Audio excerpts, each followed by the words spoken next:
Well, just moments ago, state leaders and community stakeholders met outside of the state capitol condemning opioid abuse in the state.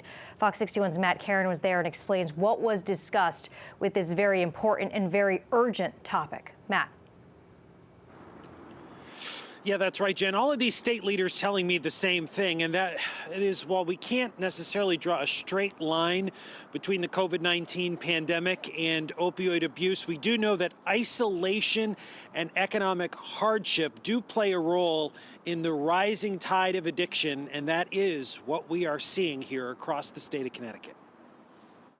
State leaders gathered outside Connecticut's Capitol Wednesday to shine a spotlight on the state's opioid crisis. This is a 13-year-old child who is dead after an exposure to a deadly poison. That 13-year-old, a student at Hartford Sport and Medical Science Academy, that poisoned fentanyl. We'll never be able to stop the supply of this stuff coming in from China, coming in from India, mass produced at no cost, finding our way into the street, unless we stop the demand. Rodney Alexander, a counselor at the Root Center for Advanced Recovery, told Fox 61 that in order to stop the demand, we need to invest in more long-term addiction treatment centers. When we deinstitutionalize the state hospitals, things have never been the same since, because you could go long-term.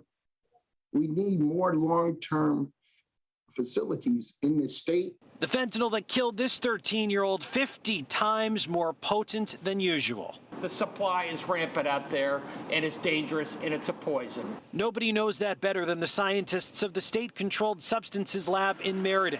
It's where law enforcement sends drug samples to be analyzed. About 5 years ago, it was heroin and marijuana were the most prevalent things seen in our laboratory.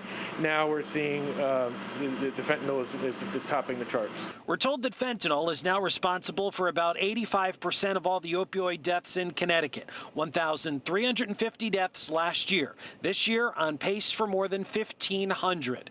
Governor Lamont with a stern warning to those manufacturing and peddling poison. You're an accessory to manslaughter. Like Sal said, you're an accessory to a murder, and you should be held accountable when you do this to our kids.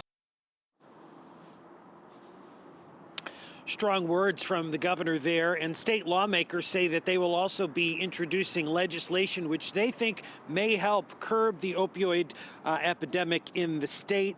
Governor Lamont was asked if he supports a mandate that would bring life-saving opioid overdose drug Narcan within the schools and the nurses' offices. He stopped short of fully favoring that, saying that he first needs to talk to his public health leaders. We're live here outside the state capitol in Hartford.